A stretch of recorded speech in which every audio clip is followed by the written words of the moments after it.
In this video, you'll learn how to set stop-loss orders on OKX.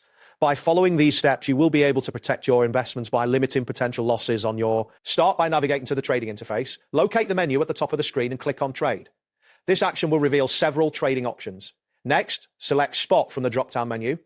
You will now enter the spot trading section where various trading pairs are available for selection. Once you're in the spot trading area, look for the section that displays different trading pairs, browse through the list, or use the search function to find your desired trading pair. After identifying the pair, click on it to proceed. This will bring you to the trading interface specifically for that pair. Next, find the TP// button, which stands for Take Profit and Stop Loss. Click on this button to open the order settings. You will see options for setting stop-loss orders. Choose stop loss from the available options. This selection allows you to specify the conditions under which your position will be automatically closed to prevent further loss. After selecting stop loss, you will need to enter two key pieces of information: the trigger price and the amount. The trigger price is the price at which the stop loss order will be activated. Enter the desired price carefully, ensuring it aligns with your risk management strategy.